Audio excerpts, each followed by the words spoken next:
स्तुति हो पिता, स्तुति हो पिता। Thank you Lord, thank you Lord. प्रभु तेरी महिमा, प्रभु तेरी महिमा। कौन सा ही है? ओके, यूट्यूब चेक करो। Thank you Jesus, thank you Father, worship you Lord. Okay, perfect. दोस्तों, फिर एक और बार प्रभु यीशु मसीह के नाम में आप सभी का बहुत बहुत स्वागत करते हैं। 8 बज चुके हैं, जैसे कि हम आपको कहते आ रहे हैं कि 8 से 9 ये जो प्रोग्राम है जिसको कहते हैं पूछो जो भी पूछना है। बाइबल में से सवाल होगा आपका, जवाब होगा डैनियल राज का, यानी कि मैं। बेहद बेहद खुशी के साथ ये कहते हुए, उत्साहित के साथ ये कहते हुए कि अब तक 3 एपिसोड बहुत बहुत मज़ेदार, इंटरेस्टिंग, आत्मिक मजबूती मसीह के देह में हो रही है। साथ ही साथ मैं समझता हूं कि 20-20 हज़ार लोग फेसबुक और यूट्यूब पे जो है इन प्रश्नों के उत्तरों को पाकर ऐसी व्यूअर्स या व्यूज़ बढ़ रही हैं और काफ़ी लोग इसको देख रहे हैं, जिसके चलते हम सिर्फ और सिर्फ महिमा प्रभु यीशु को देते हैं। दोस्तों, जैसे मैंने कहा 8 बज चुके हैं। जितनी जल्दी हो सके जुड़ते जाएं, दूसरों को याद दिलाएं, आपके लोग को कॉल करें, उनको कनेक्ट होने के लिए बोल सकते हैं, फेसबुक यूट्यूब दोनों जगह पर। और विशेष करके जितने फेसबुक पे हैं, वॉच पार्टी करना चाहें कर सकते हैं। साथ ही साथ शेयर करें, खास करके मसीहों के साथ ही शेयर करें, जिसके चलते वे भी कनेक्ट हो जाएं, उन तक भी पहुंच सके। और ऐसे करके जो है हम मसीह की देह को मजबूती ला सकते हैं। जिस नंबर पे आपको फ़ोन करना है वो ये नंबर है, लिखा है सवाल पूछने के लिए। इस नंबर पर फ़ोन करें या करिए 9982335777 99823357777। ये नंबर पे आपको फ़ोन करना है। अब इसमें एक स्लाइड मैंने जोड़ दिया है क्योंकि 3 एपिसोड से कुछ दिक्कतों का सामना मैं कर रहा हूं आप लोगों की तरफ से, जिसके चलते जो है मैंने ये रखा है, जिसको जितेंद्र साहब ने मदद की है, जितेंद्र कुमार जो हमारे एडमिन है। लिखा है कि सवाल पूछने से पहले इन बातों का ध्यान रखें। कौन सी बातें हैं? टोटल 3 बातें एक साथ रख दिया। अपने सवाल को स्पष्ट कर लें या लिख कर रखें, क्योंकि आप लोग कई बार पूछते वक्त में लड़खड़ाते हैं, याद नहीं रहता है, ऐसा ना करें। दूसरा जो पॉइंट है, सवाल पूछने से पहले आप अपनी जगह में शांति बनाए रखें। दूसरे शब्दों में, आपके आसपास के जो वातावरण है, बच्चे, फैमिली लोग जो भी हैं, उनको शांत करा लें। दूसरी बात, अगर आप लाइव फेसबुक पे देख रहे हैं और दूसरे फ़ोन पे, लैपटॉप पे या आपके टैब पे चल रहा है प्रोग्राम, उसकी आवाज़ अलग से, फिर आप अलग से फ़ोन करोगे तो हमको यहाँ पे 2-2 आवाज़ें आती है, तो जिसके चलते हम आपको ठीक से सुन नहीं पाते हैं। और जो बाकी पब्लिक है, जो देखते हैं व्यूवर्स या दर्शक, वो भी नहीं समझ पाएंगे।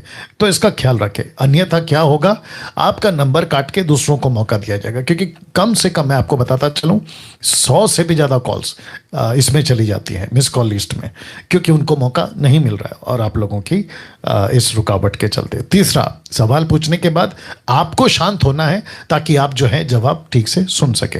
तो ये 3 पॉइंट मैंने आपके लिए रख दिए हैं।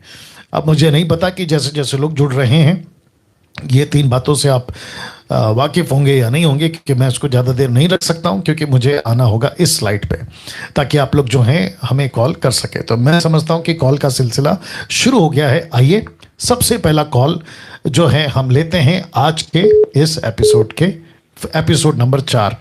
जी, अपना सवाल पूछिए। जी, जय मसीह। हाँ बाकी मेरा सवाल है, अपने अय्यूब की पुस्तक में से है 14 अध्याय, उसका 5 वचन। जी। तो यहाँ पे मतलब कि मनुष्य के दिन नियुक्त किए गए हैं, इस तरह मतलब कि यहाँ पे लिखा हुआ है। जी। और उसके महीनों की गिनती लिखी हुई है। जी। ठीक है, तो मेरा मतलब कि ये सवाल है, मतलब कि आज जो भी मतलब कि पृथ्वी पे मनुष्य है, जी, तो क्या मतलब कि परमेश्वर उनका मतलब कि समय तय करके, मतलब कि उनकी सांस, जैसे कहते हैं जितनी सांस परमेश्वर ने इसमें डाली थी, इसका पूरा हो गया और ये इसलिए चला गया, तो ये ऐसा ही है या मतलब कि कुछ और भी मतलब कि इसमें हम बोल सकते हैं? ओके, आपने कौन से पुस्तक से इसको कोट किया है?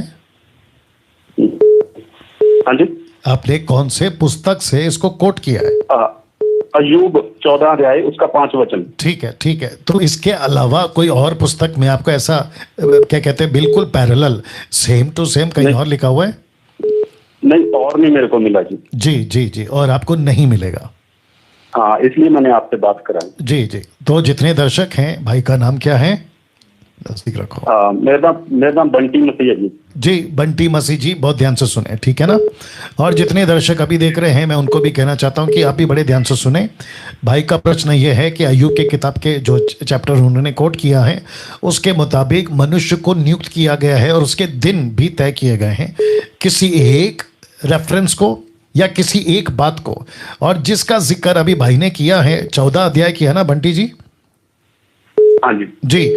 उसका लेखक कौन है? अय्यूब है या उसके 3 दोस्त हैं? अय्यूब। नहीं, मैं आपको पूछ रहा हूँ, वो अय्यूब है अच्छा। या उसके 3 दोस्त हैं? तो यहाँ पे तो मतलब कि अय्यूब, यहाँ पे इधर मतलब इस अध्याय में लिखा नहीं हुआ है नहीं कि सर, अय्यूब है या मतलब सुनिए सुनिए सुनिए सुनिए भैया, सुनिए भैया। अय्यूब की पुस्तक 14 अध्याय बोला ना, 14th चैप्टर।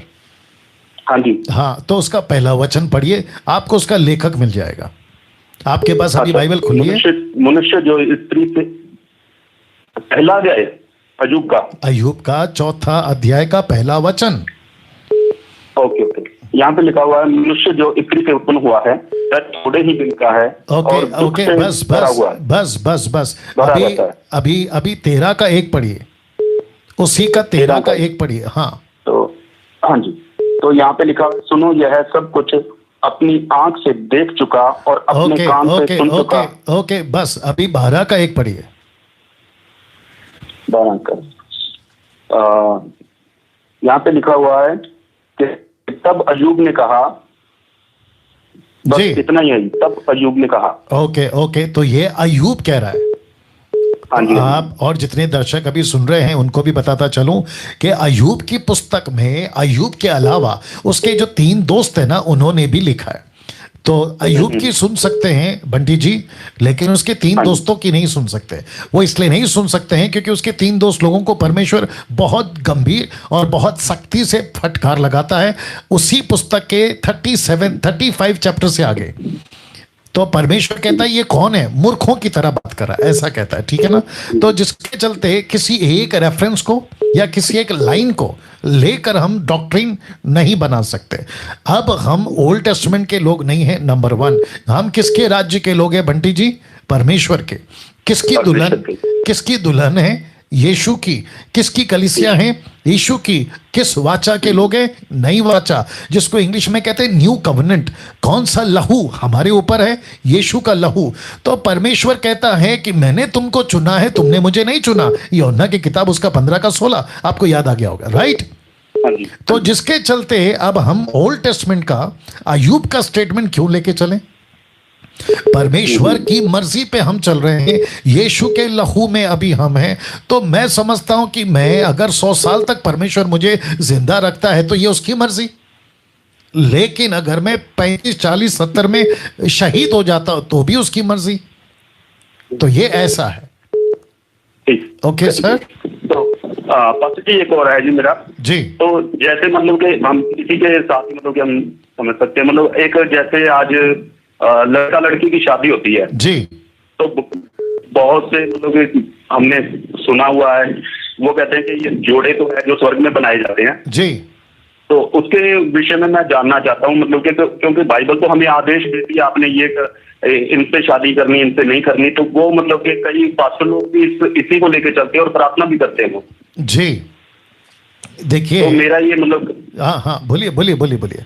हाँ जी, मेरा ये सवाल है मतलब कि वो जो ऐसा मतलब कि इस चीज को लेके चलते हैं कि स्वर्ग में जोड़े बनाए जाते हैं पृथ्वी के ऊपर, तभी वो मतलब कि जैसे अगर मसीह है तो वो भी परमेश्वर ने उसके लिए जोड़ा है। तो ये इसी प्रकार है कि मतलब कि हम खुद को, क्योंकि फ्री विल हमें मिला हुआ है, मैं आज तक जब से सुनता रहा हूँ तो फ्री विल मिला हुआ है, तो हमारे आगे मतलब कि परमेश्वर ने शराब भी रखा है, जीवन भी रखा है, मृत्यु भी रखी है, तो ये दोनों रखा है। जैसे मतलब कि आपने पीछे बोला था कि आज्ञा तोड़ोगे तो सर्प डसेगा या आज्ञा तोड़ोगे तो मरोगे। जी जी। तो मतलब कि जब परमेश्वर ने हमारे आगे रखा हुआ है तो मतलब कि कुछ पास्टर लोग ऐसा बोलते हैं कि जोड़े तो स्वर्ग में बनाए जाते हैं इसलिए जुड़ता है, नहीं तो मतलब के जुड़ नहीं सकता हम लोग के। जी जी पत्नी जी मिलती है तो परमेश्वर की तरफ से मिलती है, उनका ये कहना। जी जी ओके, मैं जवाब दे देता हूँ। देखिए, सबसे पहली हाँ जी। चीज, मैं 30 साल से बाइबल को पढ़ रहा हूँ बंटी साहब, लेकिन मैंने हाँ जी। उत्पत्ति की किताब से प्रकाशित वाक्य तक की किताब में टोटल 66 बुक्स में एक भी जगह पे कहीं पे भी नहीं पढ़ा हुआ लिखा या मिला मुझे पढ़ने को कि जोड़े जो हैं वो स्वर्ग में बनते हैं। ये बॉलीवुड, हॉलीवुड, टॉलीवुड का ये उनकी कहावत है कि marriages are made in heaven. ये उनकी कहावत है, ये उनकी थियरी है, ये उनका कहना है। अगर उसको उठाकर पास्टर्स लोग कॉपी करते हैं, ये तो फिर अलग विषय हो गया जिसके ऊपर बात करना भी उचित नहीं है। ये तो अधूरा ज्ञान और मूर्खता की बातें हो गई। लेकिन आपने कुछ और भी कहा कि फिर शादी को कैसे जो है मान्यता दिया जाए या किया जाए। देखिए, परमेश्वर ने हमको रोबोट नहीं बनाया। जितने दर्शक है, आपको भी कहना चाहता हूं इस टॉपिक के ऊपर या इस प्रश्न के ऊपर, परमेश्वर ने हमको रोबोट नहीं बनाया। आप चॉइस करो, आपके माता पिता चुनाव करें, आपका चर्च का पास्टर चुनाव करे, लड़का लड़की एक ही चर्च में से। बीच में किसी ने यह भी पूछा था कि एक ही चर्च का लड़का और एक ही चर्च की लड़की, जिसको शायद शुरुआत में ब्रदर ब्रदर और सिस्टर सिस्टर बोलते आ रहे हैं, अगर उनकी साथ शादी हो तो फिर क्या कर सकते हैं? मैं कहूंगा जी हाँ, बिल्कुल कर सकते हैं। क्योंकि जब आपको नहीं पता था कि परमेश्वर ने आपके लिए कौन सी लड़की या कौन सा लड़का रखा है, तब तक आप उसको क्या बुलाओगे? आप शुरुआत से उसको थोड़ी ना बोलोगे कि हाय गर्लफ्रेंड या हाय मेरी पत्नी, ये तो नहीं बुला सकते। आपको ऑब्वियसली कहना होगा सिस्टर या ब्रदर। लेकिन उसके बाद आपको परमेश्वर या पास्टर या फैमिली या जो भी चर्च का लीडर है, अगर वो लीड करता है कि देखो भाई आपकी उम्र हो गई है, आपको अभी हम जो है ये ऑप्शन रख रहे हैं, जिसको कहते हैं ना कि जहाँ पे मैरिज ब्यूरो होता है या फिर बहुत सारी ऐसी ऑर्गेनाइजेशन खुली हुई है जहाँ पे लड़का अपना प्रोफाइल या लड़की अपनी पूरा डेटा बेचती है और वो पसंद करते हैं। इसमें कोई दिक्कत नहीं है, लेकिन परमेश्वर को पूछ के करें।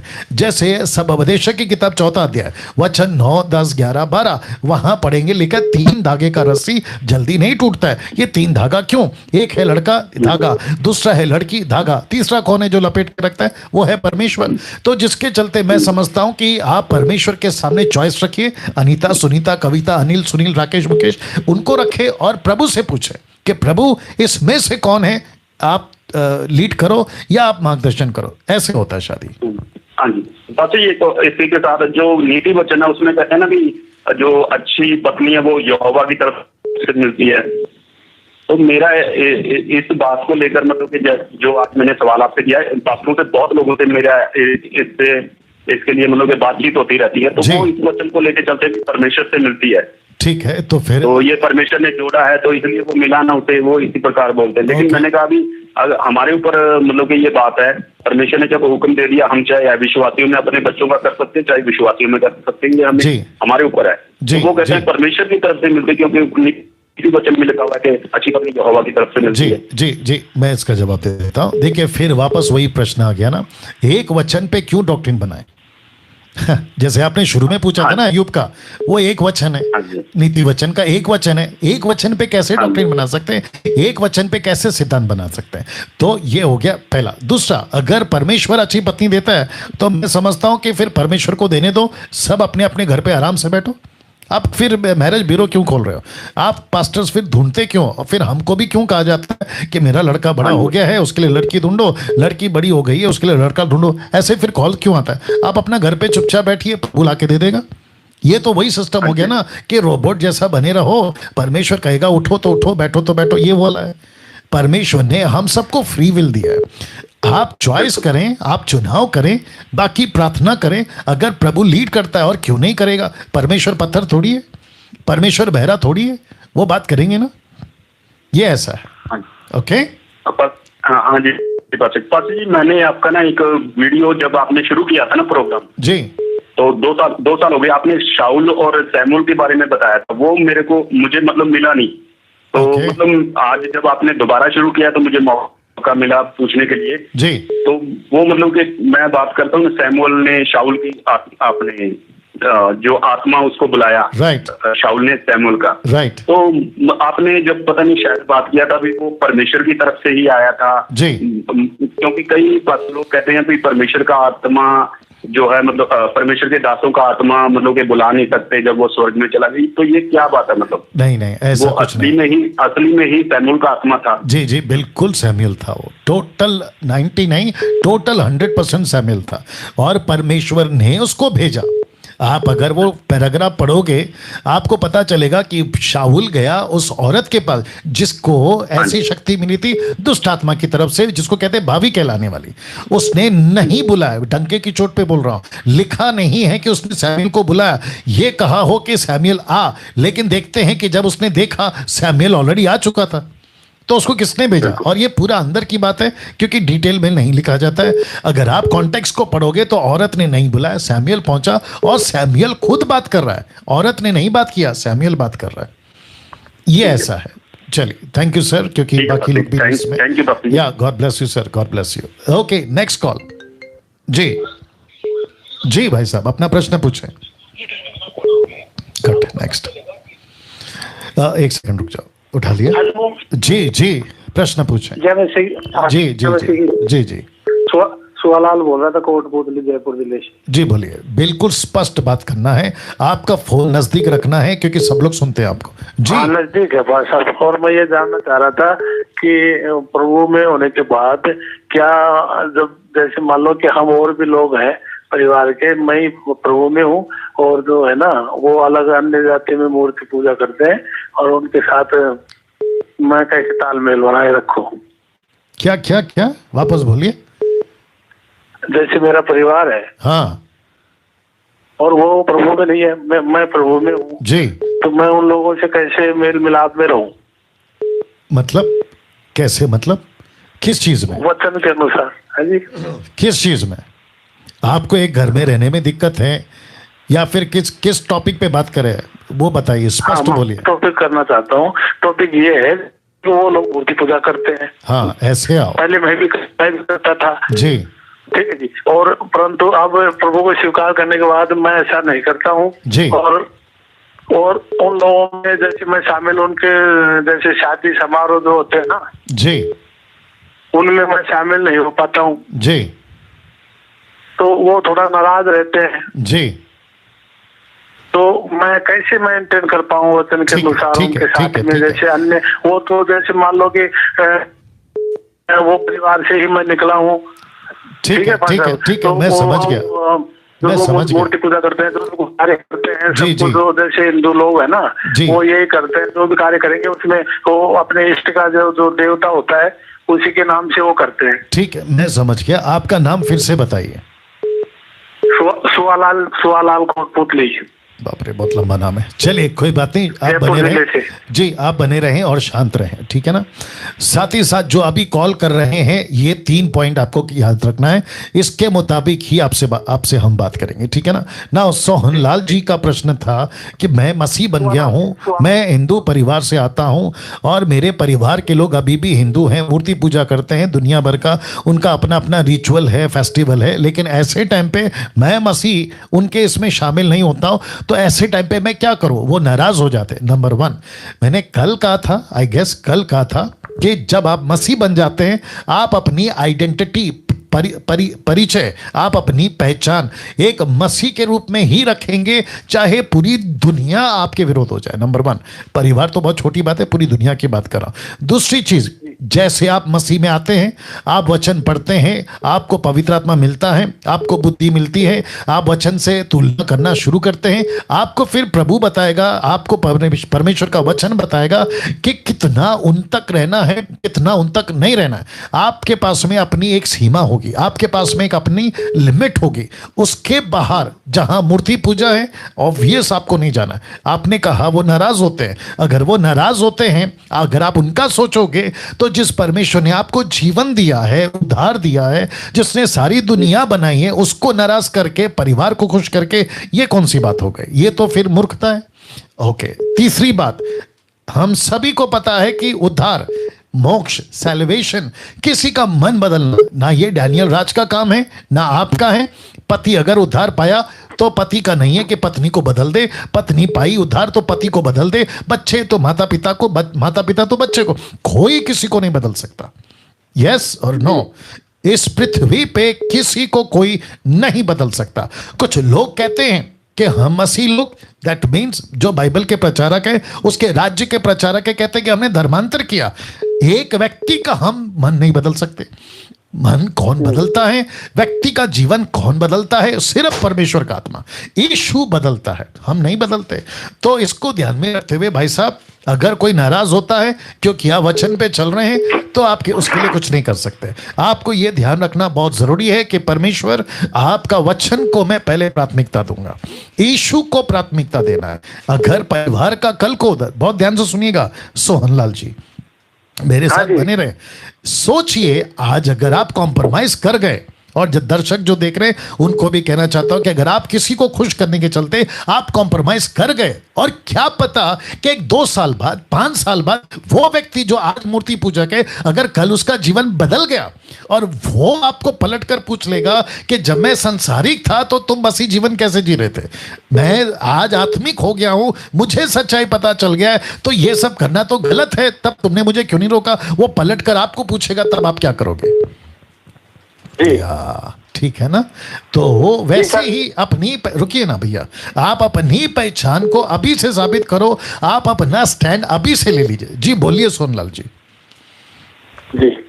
जी बोलिए, मैं सुन रहा हूँ। जी सर, मैं सर ये जानना चाहता था, जैसे मान लो मसीह परिवार जो लोग होते हैं वो शादी में व्हाइट कपड़ा ये जैसे पहनते हैं, ये क्यों वो जरूरी है बाइबल के अनुसार? देखिए, बाइबल के अनुसार अगर आप एक एक चीज को पूछोगे ना तो सब कुछ नहीं लिखा है। फिर वापस कहता हूं कि जिसमें मूर्ति पूजा शामिल है वो कुछ मत करो, लेकिन जिसमें मूर्ति पूजा नहीं है, वो कल्चर है, संस्कृति जिसको कहते हैं, उसका मूर्ति पूजा से कोई कनेक्शन नहीं है, तो पहनो ना सफेद कपड़े, आपको किसने रोका है? जी हाँ, लेकिन मूर्ति पूजा नहीं होना चाहिए, बस मैं वो कह रहा हूं। ठीक है सर? तो मैं भाषा ये कहना चाहता हूँ, जैसे लोग पहले मैं प्रभु में नहीं था, उससे पहले मैं हिंदू था, तो उसमें क्या था कि जो भी काम करते थे वो मूर्ति पूजा से ही शुरू करते हैं हिंदू लोग। जी, सभी लोग, मैं तो जानता हूँ इस बात को, तो सब लोग ऐसे तो फिर आप तो उसमें कैसे शामिल हूँ? फिर मैं वही तो कह रहा हूँ ना, मैंने फिर अभी उसी चीज को मैं दोबारा क्यों बोलूं जिसको मैं बोल चुका हूं। काफी लोग वेटिंग में। सर आप एक लाइन में समझ जाइए, फिर कहता हूं, आपको अगर पता है ये मूर्ति पूजा है तो आप क्यों शामिल हो रहे हो? आपके पास आप ही का प्रश्न है और आपके पास आप ही के प्रश्न का उत्तर भी है। आपको जब पता है कि वो मूर्ति पूजा है तो क्यों शामिल हो रहे हो? मैं वही तो कह रहा हूं, अगर नहीं है, मैं शब्द को ध्यान दीजिए, अगर नहीं है तो मत करो, मतलब उसके उसमें शामिल हो, लेकिन अगर मूर्ति पूजा है तो हट जाओ। मैं भी तो वही कह रहा हूं। चलिए, हम परमेश्वर के लोग हैं, प्रभु यीशु के नाम से हर काम करते हैं, तो वो लोग भी इसी प्रकार से उनके देवताओं के नाम से काम करते हैं। आप कब से बाइबल पढ़ रहे हैं सर? मैं तो भाषा इतना नहीं है हमारे यहाँ, कोई चर्च भी नहीं है। प्रभु एक दास के द्वारा प्रभु का वचन मिला था, उसी दिन परमेश्वर ने हमें बदल दिया, और ये 2013 से हम प्रभु में हैं। दर्शक, अब आप समझ गए, या मैं 3-4 दिन से वही कह रहा हूँ, जिसका बाइबल का नॉलेज 0 है, जो वचन को बिल्कुल नहीं पढ़ रहा है, उसको दिक्कत होगी। तो भाई साहब को भी कहना चाहता हूं, सर बाइबल पढ़िए, वचन को पढ़िए, आपका सारा समस्या वहीं पर है। मैं केवल माध्यम हूं, ये प्रोग्राम रखा है ताकि आप लोगों को मजबूत कर सकूं और रास्ता दिखा सकूं। That's it. चलिए भाई साहब, बहुत बहुत शुक्रिया। Next call. Thank you. Next call. जी हेलो। जी हेलो सर, जय मसीह की। जी जय मसीह। सर हमारा सवाल है 1 तीमुथियुस 5:8। जी। पर यदि कोई अपने की और निज करके अपने घराने की चिंता ना करे जी, तो वह विश्वास से मुकर गया जी, और अविश्वासी से भी बुरा बन गया जी। एक किस तरीके का सर घराने की बात हो रही है? आपका परिवार, आपके पत्नी, बच्चे, माता पिता, आपके फैमिली, उसकी बात हो रही है। अच्छा सर, ये मसीह समाज की यहाँ पर बात नहीं हो रही है। मसीह समाज मतलब सर निज करके अपने घराने, जैसे अपना घराना मसीह समाज है कि नहीं है? जैसे मसीह में बहुत लोग आते हैं, तो आप चाहें तो उसको घराना बोल सकते हैं, लेकिन आप ऊपर से पढ़ रहे हो ना, आप ऊपर से पढ़ते आ रहे हैं ना, जहाँ पे लिखा है कि पति पत्नी बच्चे माता पिता। कॉन्टेक्स्ट पढ़ लो ना भैया। तो कॉन्टेक्स्ट में चर्च नहीं है ना, कॉन्टेक्स्ट में आपका परिवार है। जी सर, एक सवाल सर और पूछ सकते हैं? जी बोलिए। जी सर, हमारा सवाल एक ये है कि जैसे सर बाइबल में लिखा है कि कुछ पाप ऐसे हैं जिनका फल मृत्यु नहीं है, जी और कुछ पाप ऐसे हैं जिनका फल मृत्यु है। जी। ऐसे कौन से पाप हैं जिसका फल सिर्फ मृत्यु है, और ऐसा कौन सा पाप है नहीं है जिसका फल मृत्यु नहीं है? ओके ओके, अब आप शांत हो जाएं, क्योंकि अब ये प्रश्न जरा दमदार है। जो आपने पहले पूछा था, एनीवे कोई बात नहीं लेकिन ये दमदार है, ठीक है ना। जो जितने दर्शक हैं 1100 के आसपास लाइव देख रहे हैं फेसबुक यूट्यूब में, आपका फिर से स्वागत करता हूं। यूट्यूब वालों, अगर फर्स्ट टाइम देख रहे हो चैनल को सब्सक्राइब करिए, आइकन बेल दबाइए। फेसबुक पे अगर आप लोग देख रहे हैं फॉलो करिए पेज को, मसीह मंथन, जिससे मैं अभी लाइव हूँ। अच्छा, डैनियल राज के पेज से भी शेयर किया, ओके। साथ ही साथ डैनियल राज के पेज को भी शेयर करें, लाइक करें, जैसे आपको ठीक लगे। पहला यूहन्ना 5:16-17 ये भाई का प्रश्न है, राइट? आपका नाम क्या है? जी सर, मेरा नाम एडिसन। एडिसन, और कौन से क्षेत्र से? कौन से क्षेत्र से? जी सर, यूपी से। यूपी से। मसीह, बस मसीह कब से हैं? मसीह सर तो 7-8 सालों से, अभी बपतिस्मा 3-4 महीने पहले हुआ था। गुड। और बाइबल कितना पढ़ते हैं? सर बाइबल, मैं एक किसान हूँ सर, जिस दिन छुट्टी मिलती है उस दिन तो, या सरमन पूरे दिन, मतलब आज थोड़ी बहुत देर सुनता हूँ, और वैसे तो काफी टाइम तक बाइबल पढ़ता रहता हूँ। जी, कितना पढ़ते हैं? 1 चैप्टर 2 चैप्टर कितना पढ़ते हैं? नहीं सर, 10-5 चैप्टर तो पढ़ते हैं। अरे वाह वाह, क्या बात है। अब इसको और बढ़ाओ, ठीक है? जी कम सर। से कम 30-40 तक ले जाओ, ठीक है? ठीक है। ओके, आपने जो प्रश्न पूछा था, नाम भूल गया। एडिसन जी, आपने जो प्रश्न पूछा था, पहला यूहन्ना की पुस्तक, पहला यूहन्ना the book of first John, क्या कहते हैं, पत्री 5:16-17, ये आपने प्रश्न पूछा था, राइट? नाउ सबसे पहले जितने दर्शक हैं आप भी सुन ले, पाप होता है। वो ऐसा पाप, वैसा पाप, छोटा पाप, बड़ा पाप, पाप है, वो चाहे कोई भी हो, ठीक है? कॉन्टेक्स्ट को पढ़ना है ऊपर से लेकर, और खास करके पहला यूहन्ना की किताब, उसका 3रा अध्याय, जहां लिखा यदि कोई पाप करे तो हम सबके लिए एक प्रायश्चित है, और वो है यीशु मसीह। फिर उसी के आगे अगर हम पढ़ते हैं तो कहता है कि जो परमेश्वर से जन्मा है वो पाप कर ही नहीं सकता, क्योंकि परमेश्वर का बीज यानी वचन उसमें बना रहता है। फिर हम बात करते करते यूहन्ना जो है वो कह रहा है कि यहाँ पे 2 तरह के लोग हैं। बहुत ध्यान से सुनिएगा भैया, और दर्शक लोग आप भी सुनिएगा। यहाँ 2 तरह के लोग हैं। यूहन्ना की किताब को यानी कि फर्स्ट जॉन को लिखते वक्त में मुझे ये पता चला, क्योंकि मैं इसको 30 साल से पढ़ रहा हूँ और मैं बाइबल टीचर हूँ, और बहुत बारीकी से स्टेटमेंट देता हूँ, स्टडी करता हूँ, बातों को परखता हूँ। तो मुझे पढ़ने में ये आया कि जब वो यूहन्ना लिख रहा है तो वो 2 तरह के लोगों को सामना कर रहा है। एक ऐसे हैं जो बिल्कुल पाप नहीं करते और बहुत गंभीरता से मसीह जीवन जीते हैं। दूसरे ऐसे थे जो पाप को हल्का लेते थे, बोला अरे चलता है, अरे चलता है। तो उनको समझाते समझाते वो आ रहे हैं।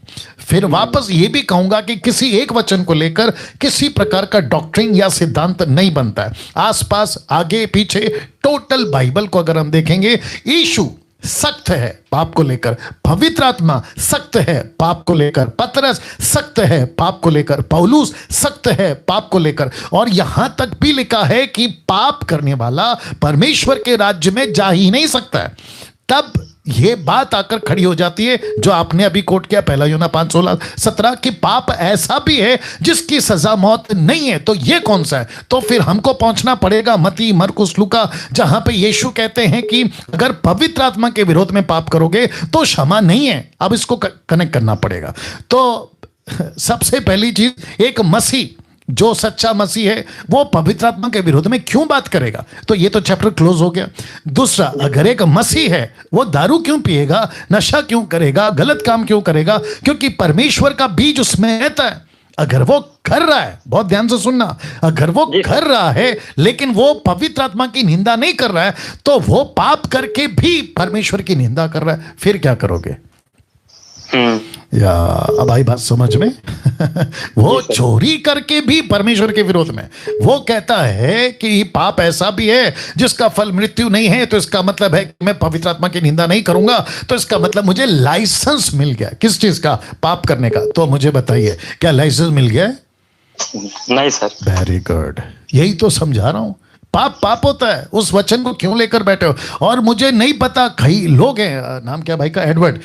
एडिसन जी, एडिसन जी, बहुत बड़े बड़े पास्टर तक ये बात को लेकर बैठते हैं कि देखो ऐसा है कि कुछ पाप ऐसा है जो कर सकते हैं। एडिसन साहब, आपको ही पूछ लेता हूं, ठीक है?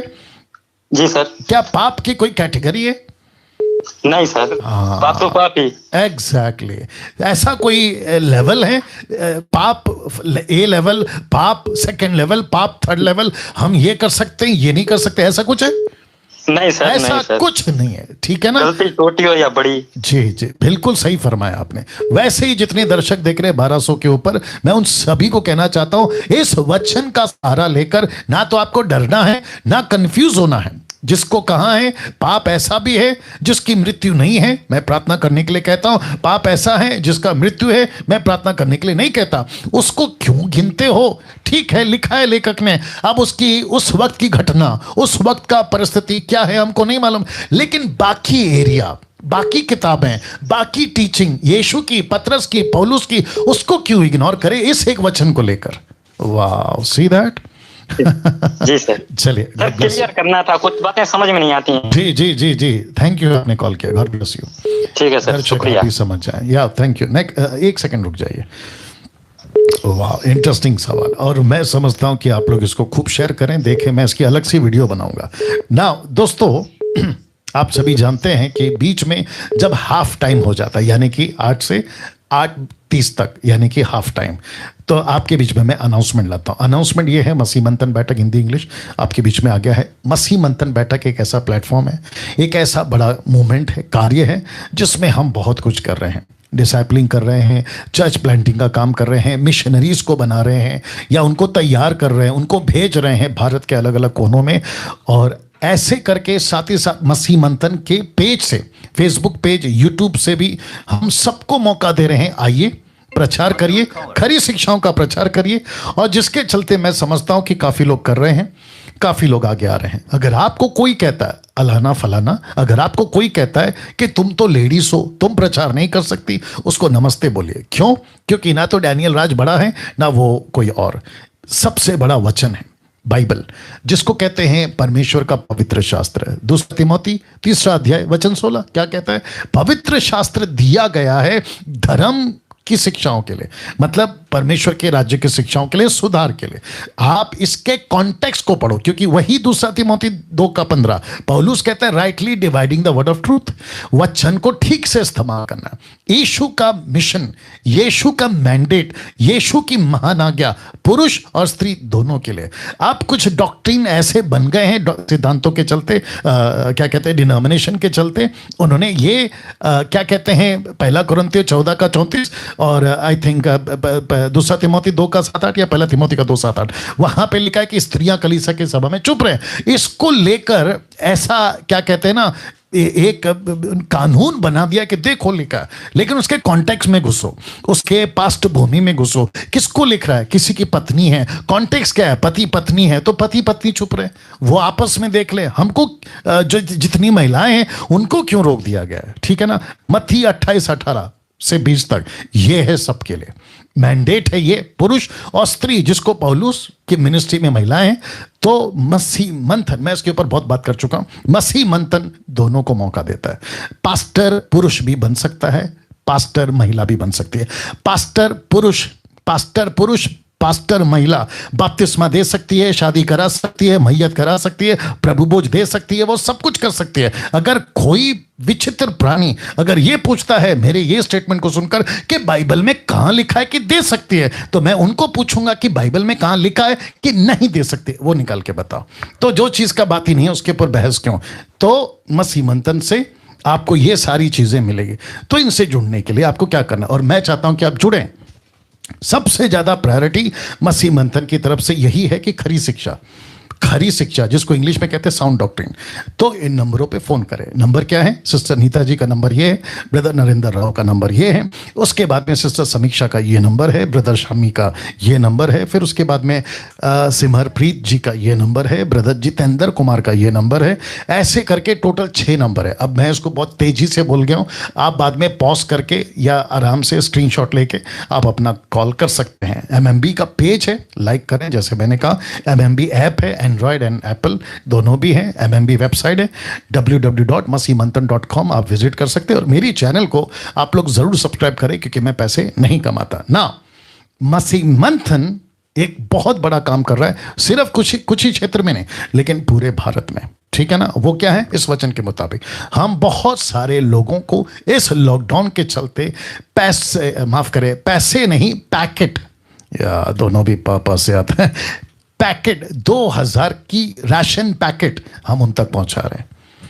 अब कैसे कर रहे हैं, क्योंकि आप में से बहुत सारे लोग हैं जो परमेश्वर के लोगों के लिए, अब क्योंकि परिस्थिति ऐसी है, मैंने कहा था या तो आप डायरेक्ट करो या तो फिर आपको मुझ पे भरोसा है, आप मुझे जानते हैं, आप मसीह मंथन को जानते हैं, हम क्या काम करते हैं उसको जानते हैं, आप हमारे पास में आ सकते हैं और इस बहन को सुमन वैद को आप कॉल करके आप अपनी राशि जो भी आपका अमाउंट है आप इनको दे सकते हैं। लेकिन इनको कॉल नहीं करना कि हमको पैसे की मदद करो, ये उनके लिए, ये नंबर उनके लिए नहीं है। तो मेहरबानी करके ये नंबर पे आपको सिर्फ पैसे देने के लिए नंबर है, लेकिन बाकी किसको क्या करना है वो पीछे 6 नंबर, और जितने पास्टर्स हैं, सेवक हैं किसी भी जगह से भारत के, आप डायरेक्ट मुझे व्हाट्सएप पे मैसेज या वॉइस क्लिप डालेंगे, डायरेक्ट कॉल नहीं करेंगे, व्हाट्सएप पे मैसेज या वॉइस क्लिप डालेंगे मेरे नंबर पे, ये वाला। ओके, तो इसके चलते मैं समझता हूं कि आपको सारी चीज़ें बता चुका हूं। एक और चीज़ ऐड करना मांग रहा हूं जो कि अभी से शुरू करूंगा, बाकी आगे भी चलेगा। वह यह है कि बहुत सारे मिशनरीज़ को, अगर मैं गलत नहीं हूं, अभी तक हम 5 से ज़्यादा मिशनरीज़ को नियुक्त कर चुके हैं अलग अलग जगहों पर, और उसकी पूरी देखरेख मैं करता हूं और साथ ही साथ जो हमारी टीम है वो करती है, ठीक है ना, जिसके चलते कम से कम एक परिवार के प्रति 10,000 रुपए हम एवरी मंथ, प्रति महीने उनको सपोर्ट करते हैं। तो मैं चाहता हूं कि अगर इसमें कोई अपना हाथ बढ़ाना चाहता है, आपका बहुत बहुत स्वागत है, बाकी प्रभु संभालेगा। जी, वापस आते हैं, इस नंबर पे फोन करना है और अपना प्रश्न पूछना है। आइए पूछते हैं जी, एक सवाल। जी पूछिए। जी, प्रेज द लॉर्ड। सर मेरा नाम नरेश सेठी है जी, मैं जगदलपुर बस्तर से हूँ। सर मेरा सवाल है जी जी, उसका 13वां पद से लेके मुझे आपसे कुछ कंफर्म करना है सर। जी, आपकी वॉइस कट रही है, आप फिर से पूछिए। सर लूका रचित सुसमाचार जी, उसका 11वां अध्याय जी, 13वां वचन। जी, सर जब हम यीशु मसीह को अपना उद्धारकर्ता मान लेते जी। हैं और बपतिस्मा लेते हैं, हमें पवित्र आत्मा मिल जाता है सर। जी बिल्कुल, 100%। जी जी मैं भी इसको मानता हूँ। जी, लेकिन इसमें लिखा है सर, 13वां अध्याय में लिखा है, अतः जब तुम बूढ़े होकर अपने बच्चों को अच्छी वस्तुएं देना जानते हो, तो स्वर्गीय पिता अपने मांगने वाले को पवित्र आत्मा क्यों न देगा। जी। यहाँ पर यीशु मसीह, प्रभु यीशु मसीह यहाँ पवित्र आत्मा मांगने वाले को क्यों न देगा, क्यों सर? जी, ओके ओके, ये आपका प्रश्न है जी। ओके, अब शांत होके सुनिए। क्या नाम बताया आपने? जी, आपने आपका नाम क्या बताया? नरेश सेठी। वापस बोलिए जी, वापस बोलिए, आपका नाम वापस बोलिए, आपकी आवाज ठीक से नहीं आ रही है। नरेश सेठी, जगदलपुर, छत्तीसगढ़, बस्तर। दिक्कत है, चलिए कोई बात नहीं सुन नरेश सेठी। जी जी ठीक है, नरेश शेट्टी कुछ सुनाई दे रहा है। एनीवे जी, शांत हो जाए, सुन लीजिएगा ना। जिस स्क्रिप्चर का जिक्र ये कर रहे हैं कि तुम्हारे बच्चे जब मांगते हो तो तुम दे देते हो, पत्थर तो रोटी, पत्थर नहीं, रोटी मांगता तो पत्थर नहीं देते, मछली मांगता तो आप सांप नहीं देते, अंडा मांगता तो बिच्छू नहीं देते, पवित्र आत्मा मांगोगे तो प्रभु क्यों नहीं देगा। फिर वापस कहूंगा, किसी एक वचन को उठाकर क्या हम डॉक्ट्रिन बना दें? चलिए, दूसरी चीज, परमेश्वर का दास पौलुस वो कहता है कि बिना पवित्र आत्मा के हम यीशु को प्रभु बुला नहीं सकते। तो ये बाद में आया, यीशु ने पवित्र आत्मा भेजने से पहले कहा। जिस ट्रांसलेशन को हम पढ़ते वो हिंदी होता है, तेलुगु, तमिल, मलयालम, लेकिन जब यीशु बोल रहे थे तो वो यूनानी था, ग्रीक। तो ग्रीक में अगर यीशु कह रहे हैं तो जरूरी नहीं है कि उसका मतलब यही हो कि तुम मांगोगे तो तुमको मिल जाएगा। यह भी तो हो सकता है कि यीशु ने नहीं दिया, तब यीशु कहना चाह रहे होंगे कि तुम मांगोगे मैं तुमको दे दूंगा। लेकिन वही यीशु कहता है, यूहन्ना की किताब उसके 14वें अध्याय से शुरू होता है कि मैं भेजूंगा। आप सुन रहे भाई साहब? जी आप सुन रहे भाई साहब? जी जी जी जी जी, सुनते जाइए, ठीक है ना। और दर्शक जितने देख रहे हैं 1300 के ऊपर, आप लोग भी सुनते जाए। उसके बाद यीशु कहता है यूहन्ना 14, 15, 16 में, मैं भेजूंगा। तो यहां पर क्या है, तुम मांगोगे तुमको मैं दूंगा। एक जगह पर कहता है कि मैं तुम्हारे ऊपर पवित्र आत्मा भेजूंगा। अब हम किसको लेके चले सर? ये एक बात है। दूसरी बात किसका आवाज है ये? जी जी, आपके पीछे का म्यूजिक बंद कर, आपका पीछे का आवाज बंद करो जी।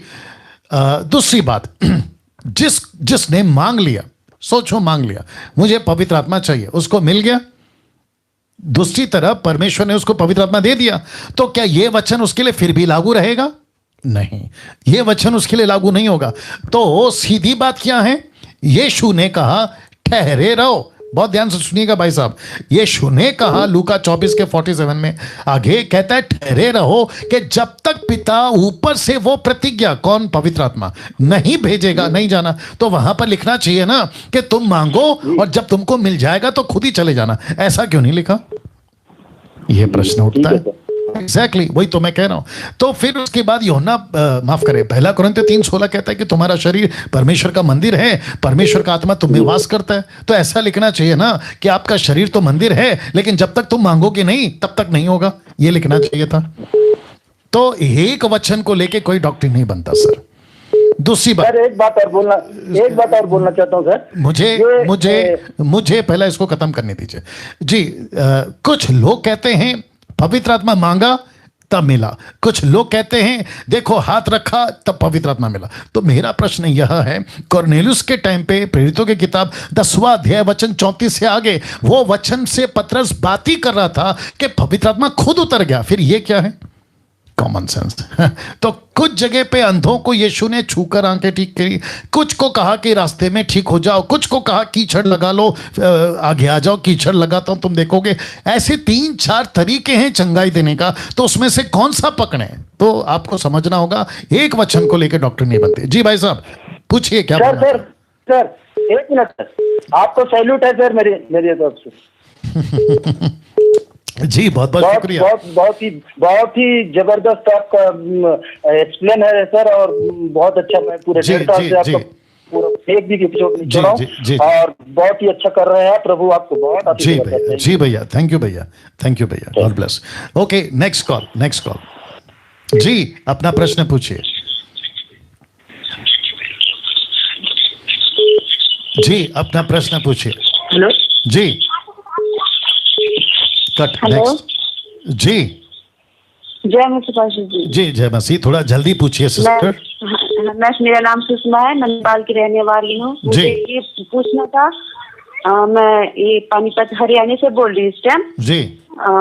मैं ये पूछना चाह रही हूँ पास्टर जी, कोई कहते हैं कि बपतिस्मा लेने का अभी तक उद्धार नहीं हुआ, आपसे हमारे पाप क्षमा नहीं हुए क्योंकि तुम बहुत बुरे हो, तुम सेवा नहीं कर सकते, ये सब बोलते हैं और बहुत ही ज्यादा बुरा लगता है। जी जी जी, ओके। आप नेपाल से हैं?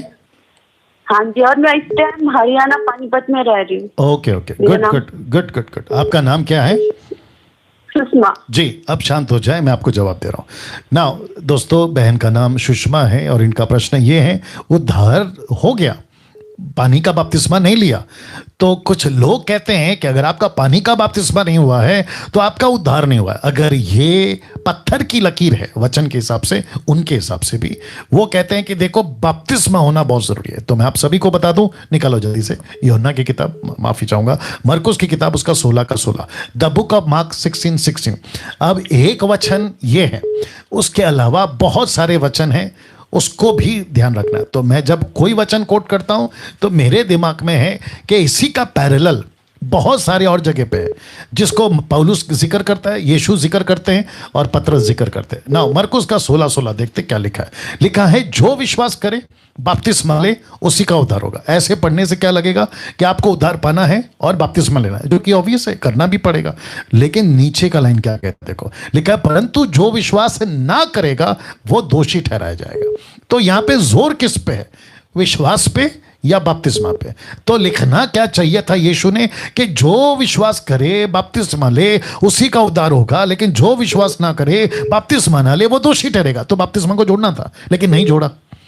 रोमियो की किताब निकालो जल्दी से, 5:1, Romeo 5:1, the book of Romans 5:1। मेरे साथ बने रहें। मैं वापस कहता हूं कि मैं ये प्रोग्राम तब तक चलाता रहूंगा जब तक कि आप लोगों के प्रश्न खत्म नहीं होते। जिसका कॉल वेटिंग पे जाता है, आपको चिंता नहीं करना है, आपको कल फिर ट्राई करना है, ठीक है ना, मिल जाएंगे हम। लिखा है Romeo 5:1, the book of Roman chapter 5:1, लिखा है अंत जब हम विश्वास से धर्मी ठहरे। ऐसा लिखना चाहिए ना, अंत हम विश्वास और बपतिस्मा से धर्मी ठहरे, नहीं लिखा। पौलुस कहता है विश्वास से धर्मी ठहरे। तो पास्टर डैनियल, आपका कहने का मतलब यह है कि हम बपतिस्मा ना लें? बिल्कुल नहीं, मैंने ये नहीं कहा। बपतिस्मा लेना जरूरी है, क्यों? क्योंकि यीशु ने कहा मत्ती 28:18 में, उसने कहा कि जाओ और उनको चेला बनाओ, पिता पुत्र पवित्र आत्मा के नाम से बपतिस्मा दो और उन्हें मेरी आज्ञा बनाओ। इसको कहते हैं टोटल मैंडेट, जिसमें सब आ गया, 1 2 3, स्टेप 1 स्टेप 2 स्टेप 3 स्टेप 4, ऐसा है। लेकिन जैसे बहन ने कहा कि उनका बपतिस्मा नहीं हुआ, और हो सकता है सुषमा, राइट जी? सुषमा जी, आप सुन रही हैं? जी जी जी, हो सकता है कि बहन का बपतिस्मा नहीं हुआ, या ऐसा भी हो सकता है कि इनके जो आसपास को ये जिनको जानती है उनका बपतिस्मा नहीं हुआ। ढेर सवेर उनका बपतिस्मा हो जाएगा, लेकिन जब तक बपतिस्मा नहीं होता, बहुत ध्यान से सुनिएगा, जब तक बपतिस्मा नहीं हो सकता, नहीं हुआ, तुम प्रभु की बेटी नहीं हो, तुम नरक चली जाओगी, तुम्हारा उद्धार नहीं हुआ है। ये टोटल मूर्खता है, टोटल मूर्खता है। ऐसा कोई वचन नहीं है कि आपने उद्धार तो पा लिया, फिर उनका क्या? जैसे डाकू जिसने यीशु पे विश्वास किया, उसने बपतिस्मा नहीं लिया, तो यीशु ने उसको बोलना चाहिए था कि देख भाई, मैं तो मर रहा हूं, तू अच्छा किया, विश्वास कर लिया, एक काम कर, सिपाही से बात करके क्रूज से नीचे उतर, बपतिस्मा ले ले, फिर वापस क्रूज पे चढ़ जा। ऐसा हो सकता है? नहीं हो सकता। सड़क पे एक्सीडेंट हो गया, उसको आखिरी क्षण पे वचन मिला डॉक्टर की तरफ से, नर्स की तरफ से, कंपाउंडर की तरफ से, या जो उसको लेकर गया उसकी तरफ से, यार तू मर रहा है, यीशु को स्वीकार कर, आखिरी क्षण में तो स्वर्ग पहुंच जाएगा। तो क्या उसको ये कहें कि अरे रुको रुको रुको, मरो मत, तुमको पहले बपतिस्मा देंगे फिर तुम मरना? ऐसे कर सकते हैं? नहीं कर सकते। तो अगर कोई सिखाता है कि उद्धार हो गया, बपतिस्मा लेना ही है, क्यों? क्योंकि तुम बपतिस्मा नहीं लोगी तो तुम नरक जाओगी, ये डॉक्ट्रिन, ये स्टेटमेंट टोटल गलत है। जी सुषमा जी। जी, मैं पाशा जी, मेरा बपतिस्मा तो हो गया, मैं बपतिस्मा ले चुकी हूँ, पर ये है कि जब हम कुछ आगे बढ़ना चाहते हैं, हम सीखना चाहते हैं, मैं चाहती हूँ कि मैं अपने देश में जाके, जैसे मैं आपकी टीचिंग सुनती हूँ, और मैं चाहती हूँ ये टीचिंग में अपने देश में जाके, मेरी गांव में जाके सब सुनाओ। तो सेवा करने के लिए जब कोशिश करो तो पढ़ा लिखा चाहिए, इतना पढ़ा लिखा चाहिए कि उन्हें समझा, इतना तो आता है सर जी। अभी सेवा करने के लिए बहुत कठिन है कि तुम नहीं कर पाओगी, तुम इस लायक की नहीं हो, तुम्हारा मतलब ये सब, तो तुम्हारा फ्यूचर अच्छा नहीं है, तुम अच्छा कैरेक्टर नहीं है, तुम ऐसे हो के आई हो, इस सब चीज में दिल बहुत छोटा कर देते हैं। जी जी जी, अब जरा ध्यान से सुनिए सुषमा जी, किसी की नहीं सुनना है आपको। मैं वापस कहता हूं दर्शकों, आपको भी किसी की नहीं सुनना है, आपको यीशु की सुनना है। यीशु के पास जो भी आया, सुषमा जी ध्यान से सुनिए, यीशु के पास जो भी आया, वो यूहन्ना का 4 अध्याय की वो 6 पति कर चुकी औरत, वे विचार की जिंदगी, और ऐसे कई महिलाएं, और आज भी ऐसे बहुत लोग हैं जिनका कोई पढ़ाई नहीं है। प्रेरितों का किताब 4 अध्याय में पतरस और यूहन्ना के बारे में क्या लिखा है सुषमा जी? कि वो अनपढ़ थे, तो फिर वो कैसे सेवक बन गए? नंबर 1। नंबर 2, क्या यीशु मसीह पढ़ाई के बेस पे हमको चुनता है? हमारे टैलेंट के बल पे हमको चुनता है? जी नहीं। यीशु कहता है मुझे तुम चाहिए, तुम्हारी पढ़ाई नहीं। और जिससे अभी आप सवाल पूछ रही है ना सुषमा जी, और जो अब ये प्रोग्राम देख रहे हैं ना, आज का 4था एपिसोड, ये डैनियल राज भी 5वीं क्लास 3 बार फेल है। तो मैं कैसे स्टडी कर रहा हूं? मैं कहां से ये बातें बता पा रहा हूं? क्योंकि परमेश्वर का आत्मा हम सबको दिया गया है, 1 यूहन्ना 2 अध्याय वचन 27 के अनुसार, कि वो अभिषेक, जिसका ओरिजिनल ट्रांसलेशन है, वो पवित्र आत्मा जो तुम्हारे अंदर दिया गया है, तुम्हें सब बातें सिखाएगा। तो सिस्टर, आपको कहता हूं, डंके की चोट पे सेवा करो, किसी के बाप से नहीं डरना।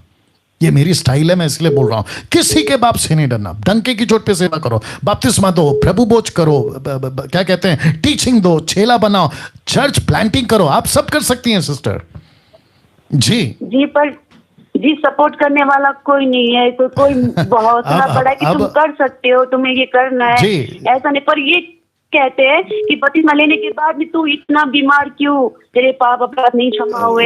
वो दूसरा विषय सिस्टर, वो दूसरा विषय है, उसको अलग से कभी बात करेंगे। लेकिन आपको मैं कहना चाहता हूं, आपको अगर कोई सपोर्ट नहीं कर रहा है तो मसीह मंथन बैठा है, मसीह मंथन से जुड़िए, हम आपको सपोर्ट करेंगे। चलिए, thank you sister, God bless you.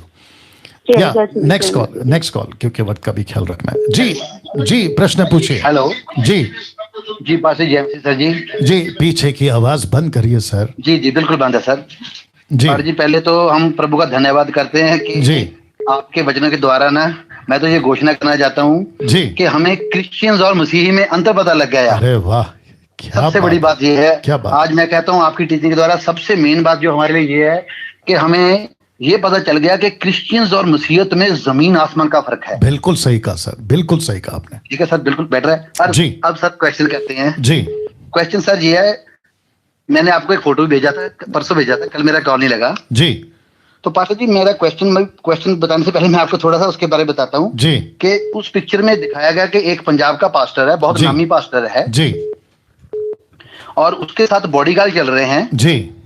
तो वो पिक्चर जैसे ही मुझे मिला तो मैंने एक विश्वासी को भेजा, अभी मैं तो उसको क्रिश्चियन ही कहूंगा कि उसकी बातों से जी। तो वो बोल रहा है कि उसने मुझे रेफरेंस पास्टर जी 2 दिए हैं जी। तो बच्चों से पता लग गया जी। अभी हमने घोषणा भी तो करनी है ना आपके प्रोग्राम के द्वारा। जी जी।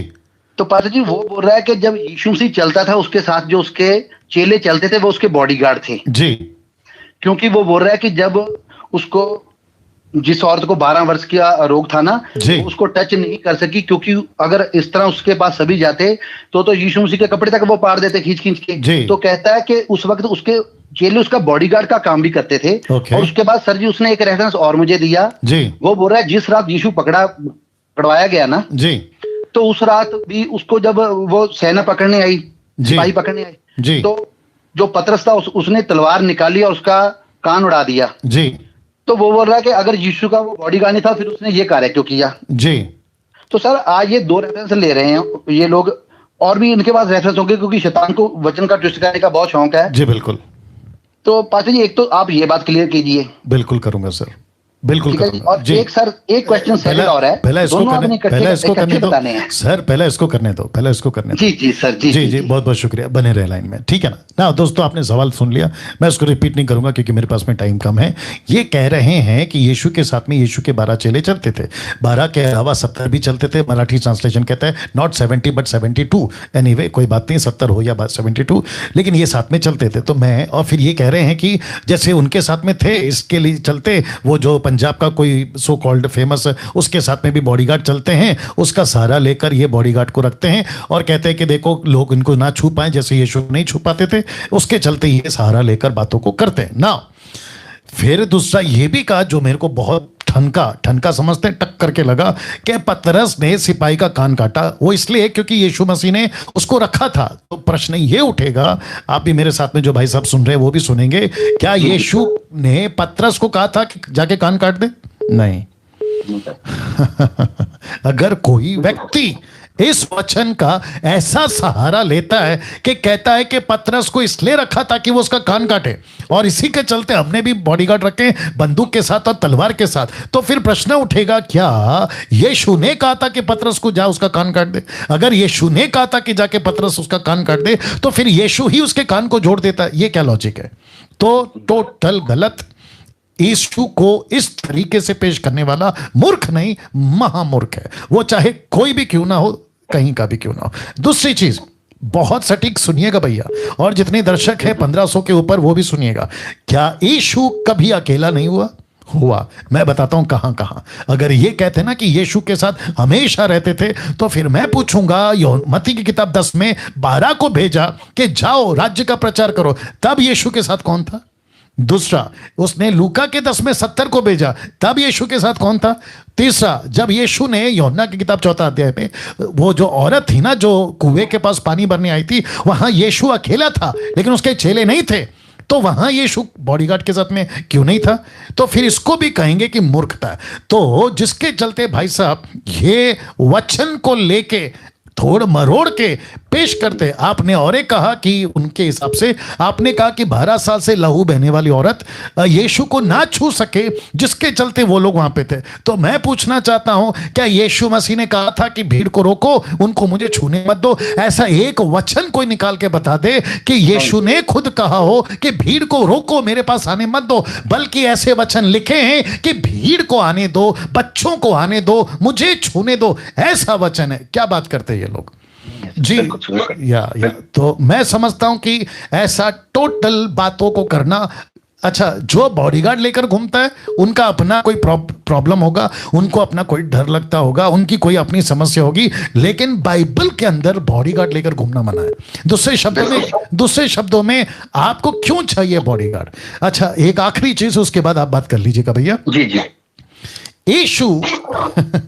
यीशु के साथ 12 चेले थे, उसका रेफरेंस लेकर कहते हैं कि हम भी बॉडीगार्ड रखें। तो मैं उस पंजाब के सो कॉल्ड आदमी से और उसके बॉडीगार्ड से इस वीडियो के माध्यम से डायरेक्ट पूछना चाहता हूं, क्या पूरी जिंदगी उनको बॉडीगार्ड बना के रखोगे? क्या उनको नहीं है वचन? उनको नहीं कहा जाके चेला बनाओ? उनको नहीं कहा जाके सुसमाचार सुनाओ? तो उनको बॉडीगार्ड बनाने वाला कॉन्सेप्ट बाइबल में कहां पर है? तुमको चेला बनना है, तुमको चेला बनाना है। तुम जिसको बॉडीगार्ड रखे हो उनको भी यही सिखाना है। अगर सेवा का डर इतना है कि तुमको बंदूक लेकर घूमना पड़ रहा है तो सेवा छोड़ दो। जी भैया, आगे पूछिए। बिल्कुल सर, बिल्कुल आपकी बात सही है। क्या वो आज के बॉडीगार्ड को तैयार कर रहे हैं कि जाइए आप भी सुसमाचार प्रचार कीजिए? उनके बॉडीगार्ड ने सर बाइबल को मेरे ख्याल में देखा भी नहीं होगा, उनका काम ही नहीं है ये। बिल्कुल सर। अब नेक्स्ट क्वेश्चन सर सुनिए आप जी। और आपने सर इसका भी एकदम क्रिस्टल क्लियर आंसर ही देना है, क्योंकि इस प्रोग्राम के माध्यम से भी हम बता सकते हैं जनता को, लोगों को, कि सच्ची शिक्षा क्या है। जी पाठक जी, जिस तरह मत्ती 7:21-22 में प्रभु यीशु मसीह बोल रहे हैं जी, ये प्रभु यीशु मसीह उनके लिए बोल रहे हैं जो बिल्कुल पास्टर हैं जी, या जो अपोस्टल हैं, जो साफ परमेश्वर कह रहे हैं कि उस दिन अनेक मुझे कहेंगे कि हमने तेरा नाम लेकर क्या भूत नहीं निकाले, या हमने तेरा नाम लेकर बहुत चमत्कार नहीं किए। तो यीशु से कहता मैं उन्हें साफ साफ, यीशु से यहाँ बोल रहे हैं बिल्कुल क्रिस्टल क्लियर, साफ साफ कहूंगा कि मैं तुम्हें नहीं जानता जी, ए दुष्ट ए कुकर्मियों, मेरे पास से चले जाओ जी। और पास जी ऐसे बहुत सारे रेफरेंस है बाइबल में जहां पर यीशु जी स्पष्ट बोल रहे हैं कि भले ही तुम सब कुछ करते हो, अगर तुम में मेरी बातें नहीं बनी तो तुमको मैं बिल्कुल इनकार करता हूं। एग्जैक्टली, बिल्कुल सही कहा। तो पास जी अभी क्वेश्चन शुरू होने वाला है इसमें एक। पास जी बाइबल में ये लिखा है, जिस तरह भी आपने 2-3 चीज में बताया, आपने 16 में भी यही बताया कि जो विश्वास करे उसका उद्धार होता है, वो सीधा स्वर्ग जाएगा जी। लेकिन यहां पर यीशु मसीह बोल रहे हैं कि तुमने भले ही विश्वास किया, तुम्हारा भले ही उद्धार हो गया, लेकिन तुमने मेरी शिक्षाओं को बिगाड़ दिया जी। सुनिए बात मेरी बड़े ध्यान से, आज लोग सर इसी में कंफ्यूज होकर बैठे हुए हैं जी। लेकिन उधर यीशु मसीह बोल रहे हैं कि तुमने विश्वास किया, जैसे आपने बोला कि एक व्यक्ति अभी मर रहा है तो उसको हमने बोला यीशु को ग्रहण कर, वो बोलता मैं ग्रहण करता हूं, वो सीधा स्वर्ग जाएगा, बाइबल साफ बताती है। लेकिन पास्टर जी यहां पर उस इंसान के पास सारी जिंदगी मौका है कि वो क्या प्रचार करता है जी। इसीलिए यीशु बोल रहे हैं कि भले ही तुमने मुझे स्वीकार किया, मेरी सब बातें मानी, लेकिन तुम्हारी और मेरी बातों का एक तालमेल नहीं है, अंडरस्टैंडिंग नहीं है, मुझ में मेरे में तुम्हारी बातें नहीं बनी है, तो तुमको मैं साफ इनकार करता हूं। यीशु का इनकार का मतलब है वो सदा नरक जाएगा जी। बिल्कुल सही। तो पाठ जी अगर एक प्रचारक है, मान लीजिए अभी तो मुझे तो पता लग गया कि क्रिश्चियनिटी और मसीह में क्या फर्क है जी, लेकिन आज के मेरे ख्याल में 70 या 80% लोगों को नहीं पता कि क्रिश्चियनिटी और मसीह में क्या फर्क है। तो उन लोगों के माध्यम से मैं आपको अभी क्वेश्चन पूछ रहा हूं, आपने उसका आंसर देना है कि मान लीजिए एक प्रचारक है, वो पिछले 20 साल से बपतिस्मा लिया हुआ, उसने प्रभु का पवित्र आत्मा भी पाया हुआ है, वचन के अनुसार से सब कुछ पाया हुआ है, लेकिन वो चर्च को जो चला रहा है वो गलत शिक्षाओं से चला रहा है, वो अन्य भाषा भी बोल रहा है और वो पीछे भी गिरा रहा है, वो सारे कार्य कर रहा है और वो प्रचार इतना अच्छा करता है कि वहां भीड़ की भीड़ इकट्ठी हुई है, लोग बोल रहे हैं कि इसके जैसा प्रचारक कोई नहीं है। लेकिन पास्टर जी बाइबल में यीशु मसीह तो मत्ती 7:21-22 में ये बोल रहा है कि तुमको मैं नहीं जानता, क्रिस्टल क्लियर बोल रहा है। तो पार जी अब आप इस प्रोग्राम के माध्यम से ये बताइए कि ऐसे लोगों के ऊपर जो आज विश्वास करके क्रिश्चियंस बने हुए हैं, वो मसीह नहीं बन रहे हैं, तो पास्टर जी उनको ये बात इस प्रोग्राम से बताइए कि क्या वो लोग जितना मर्जी वो प्रभु में बड़े हों वो नरक जाएंगे? क्योंकि वचन कहता है कि तुम विश्वास करो तुम मेरे पास आ जाओगे, प्रभु कहता है। तो इस वचन में प्रभु बोल रहा है कि तुमने जो भी कार्य ये किए हैं, जो गलत शिक्षा दी है, या तुमने दुष्ट लोगों को कर्मी लोगों, मैं तुम्हें नहीं जानता, क्योंकि वचन को उन्होंने फोल्ड कर दिया है। ओके बताइए पास्टर जी, देखने की बात सुनिए, आज पास्टर जी सारी मसीह इसी चीज के ऊपर टिकी हुई है। राइट, ठीक है, बिल्कुल सर। मेन पॉइंट ही है, आपने प्रोग्राम क्यों शुरू ये किया है, क्योंकि पास्टर जी हमें सारी जिंदगी तमाम उम्र यही ना पता लगा कि मैं क्रिश्चियन हूं या मसीह हूं, तो फिर बड़ा मुश्किल सवाल हो जाएगा ना। ठीक है, आपकी टीचिंग से मुझे सर 2 साल में ये पता लग गया कि मुझे संसार क्रिश्चियन बनाना चाहता था, आपकी टीचिंग से मैं मसीही बन रहा हूं। क्या बात है। चलिए मैं आपका जवाब दे रहा हूं जी। थैंक यू सर, आप इस बार बताइए। और मैं प्रभु को हजारों धन्यवाद करता हूं कि प्रभु ने आप जैसे 5 बड़े को इतनी अच्छी शिक्षा दी है, तो मैं तो समझता हूँ कि अगर लोग बाइबल को सही ढंग से पढ़ के चले ना तो हमारा इंडिया में मसीहत बहुत ज्यादा काम कर सकती है, और लोग बढ़ना नहीं चाहते हैं ना। बिल्कुल सर, बिल्कुल सर, मैं जवाब दे रहा हूँ, मैं जवाब। थैंक यू ना, आपने सब सुन लिया है, भाई की आवाज बहुत कड़क है और स्पष्ट है, ताकि आप तक मैसेज भी पहुंच जाए, तो मुझे उनके क्वेश्चन को रिपीट करने की जरूरत नहीं है। मत्ती 7:21 का कोट करके उन्होंने बातें करी, फिर उन्होंने कहा कि कई क्षेत्रों में ऐसे चल रहे हैं कि लोग बड़ा अच्छा प्रचार कर रहे हैं, चमत्कार कर रहे हैं, XYZ। फिर यीशु मसीह कहता है विश्वास करो उद्धार हो जाएगा, बट कार्य का क्या? बड़े ध्यान से सुनिएगा, याकूब की किताब 2 अध्याय वचन 19 पढ़ने की जरूरत नहीं, आप सभी जानते हैं। लिखा है दुष्ट आत्मा यानी कि शैतान, दुष्ट आत्मा, अंधकार की ताकतें भी यीशु पर विश्वास करते हैं, तो क्या वो स्वर्ग जाएंगे?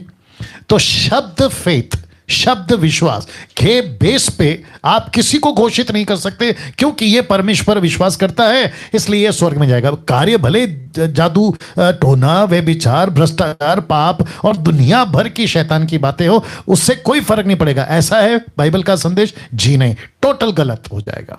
विश्वास के साथ साथ चलता है कार्य, जिसका जिक्र उसी याकूब की किताब 1 अध्याय वचन 20-21 से आगे पढ़ता है। कहता है कि तू वचन को सिर्फ सुनने वाला नहीं पर उसके ऊपर चलने वाला बने। फिर साथ में ये भी कोट करता है कि actions, words and action has to go together, दोनों को साथ में चलना होगा। मैं विश्वास करता हूं किसके ऊपर? यीशु के ऊपर। बस यहां पे खत्म हो जाता है? जी नहीं।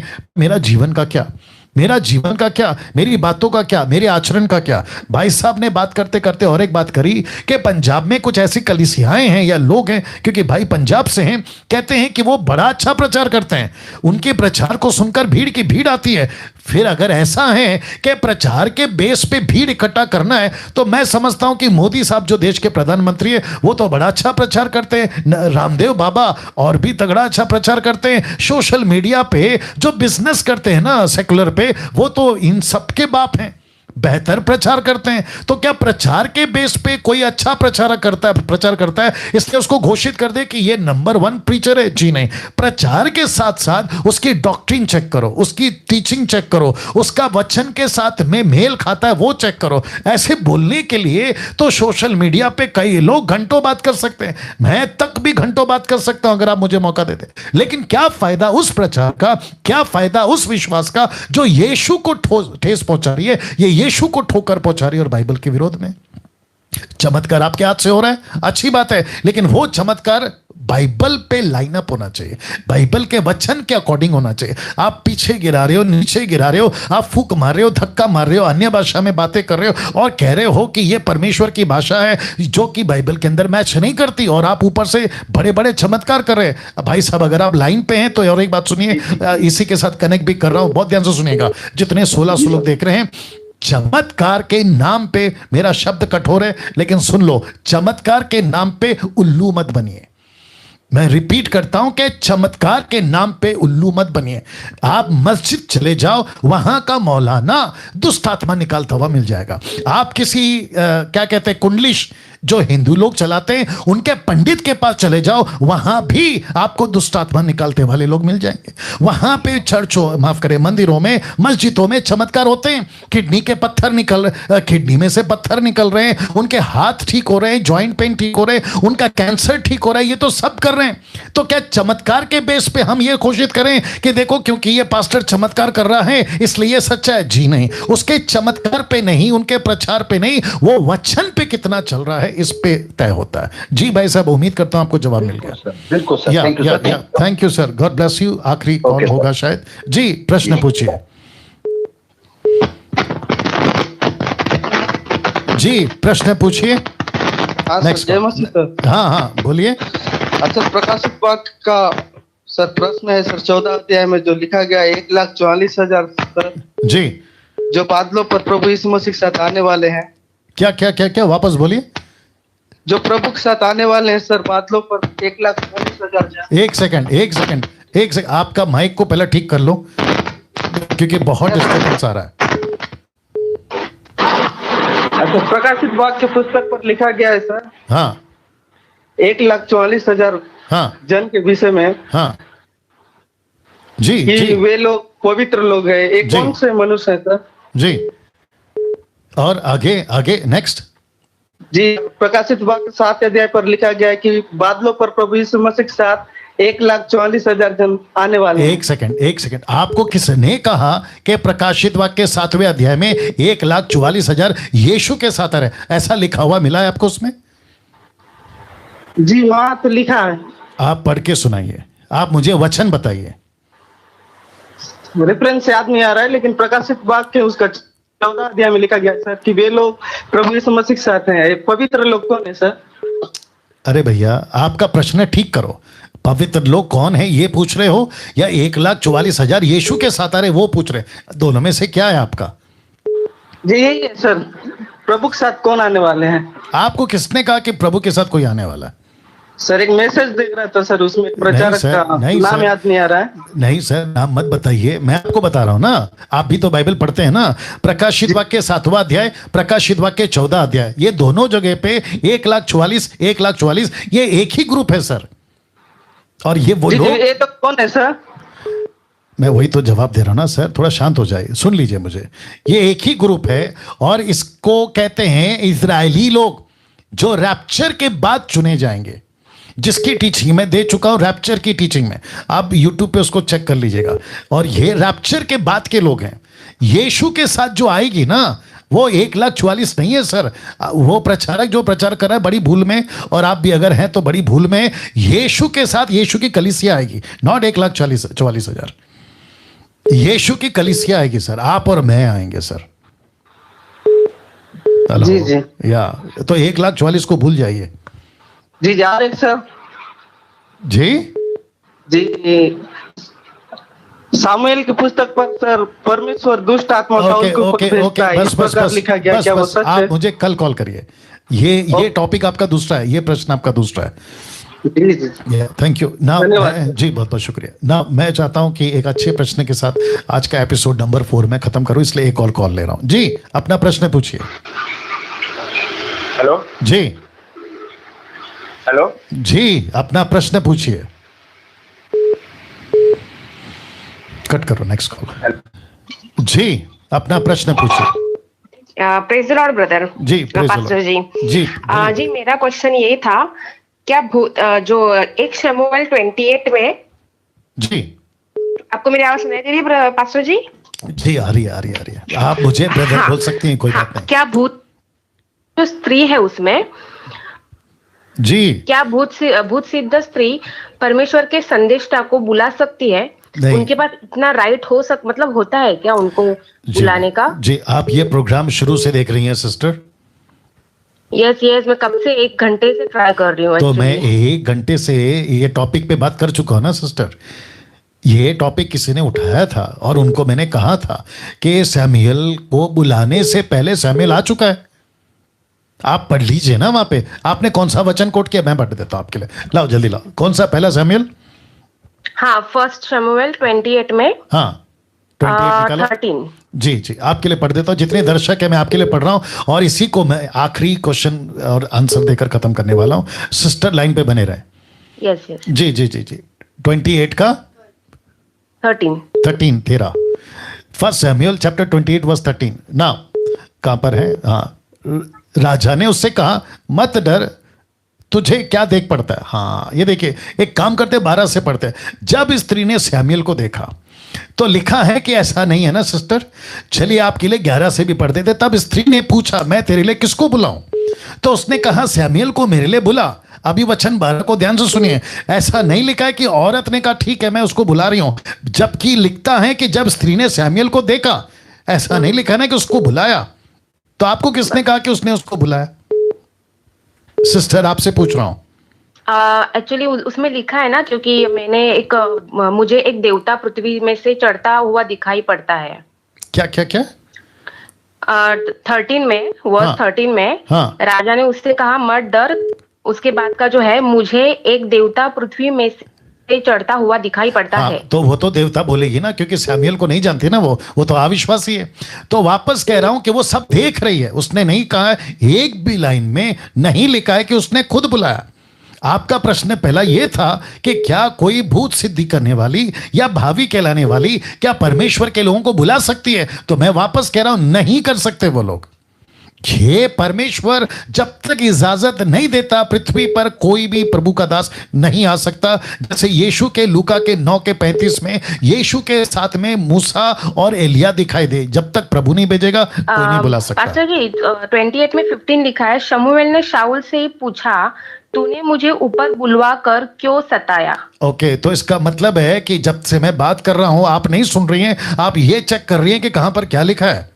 नहीं ब्रदर पास्टर जी, एक्चुअली क्या है ना, मेरा एक ही फोन है, तो जब मैं आपको फोन करती हूँ ना तब वीडियो मुझे पॉज करना पड़ता है और मैं कंटिन्यूस आपको फोन लगा रही हूँ। नहीं, आप नहीं समझ रहे। तो फिर मैं नहीं सुन पाई ना, इसलिए अगर मैंने सुना होता तो मैं आपको कॉल ही नहीं करती। जी, मैं अभी की बात कर रहा हूँ सिस्टर, मैं अभी की बात कर रहा हूँ। मैं अभी जब से आपने कॉल किया ना, मैं आपको जो भी समझा रहा हूँ आप वो सुन रही हैं या फिर आप ये चेक कर रही हैं? नहीं, मैं सुन रही हूँ। आपने क्या क्या सुना, चलिए बताइए। आपने कहा कि शमूएल का नाम नहीं लिया, मतलब और दूसरा एक देवता, दूसरा बुद्ध सिद्ध स्त्री है, उनको नहीं बुला सकती, ऐसा। तीसरा मैंने कौन सा यीशु के साथ में दो लोग का नाम लिया? सॉरी, नहीं। चलिए कोई बात नहीं। कौन सा वचन बोला आपने, बताइए। 28:15। दिक्कत है। ओके, सैमुएल ने शाऊल से पूछा, तूने मुझे ऊपर बुलाकर क्यों सताया है? इसका मतलब क्या है? इसको किसने बुलाया? ऐसा लिखा है कि मेरे को औरत ने बुलाया? नहीं, मतलब तो जिस चीज का जिक्र नहीं है हम उसके साथ में उसको क्यों जोड़े?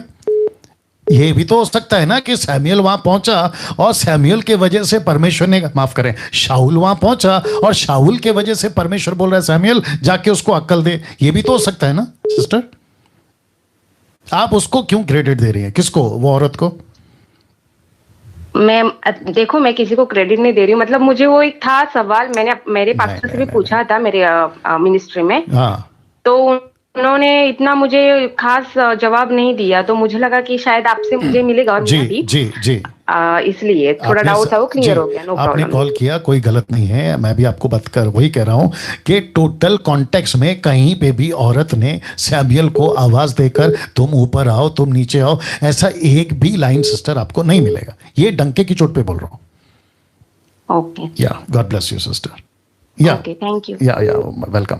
ओके दोस्तों, मैं समझता हूं कि एक अच्छा प्रश्न के साथ में हमने आज का प्रोग्राम खत्म किया है। माफी चाहूंगा फिर और एक बार, 11 मिनट ज़्यादा हो गए हैं, बट मैं समझता हूं इंटरेस्टिंग बन रहा है। ये जैसा जैसा दिन बढ़ता जाएगा, जैसे जैसे हम आगे चलेंगे, तो मैं समझता हूं कि बहुत सारे कॉल से प्रश्न आते रहेंगे। बट जैसे कल कहा था, फिर कहूँगा, मैच्योरिटी कितनी लेवल की है मसीह की देह में, मुझे ये भी पता चल रहा है। तो फिर वापस कहूंगा, एजुकेट हो जाओ, मजबूत हो जाओ। कम से कम 30 से 40 चैप्टर आप लोग प्लीज पढ़िए। डैनियल राज या मुझ जैसे सिर्फ आते हैं आपकी सुविधा के लिए, ताकि एक क्या कहते हैं ना, पुशअप मिल जाए, एक स्पीड मिल जाए, लेकिन बाकी पूरा काम आपको करना है, आपको अपनी मजबूती करना है, बस दूसरा कुछ नहीं। चलिए, अपना ख्याल रखें, खूब शेयर करें वीडियो को, और यूट्यूब चैनल वाले खूब जो हैं दूसरों के साथ शेयर करें। अगर आप पहली बार देख रहे हैं, चैनल को सब्सक्राइब करें, आइकन बेल दबाएं और हमारे मसीह मंथन के साथ जुड़ें। और साथ ही साथ बहुत गरीबी लॉकडाउन के चलते, तंगी लॉकडाउन के चलते, आगे आएँ, सपोर्ट करें जैसे मैंने नंबर दिया है, और परमेश्वर के राज्य को मजबूत करें। अपना ख्याल रखें, कल ठीक 8 बजे वापस आऊँगा। Thank you.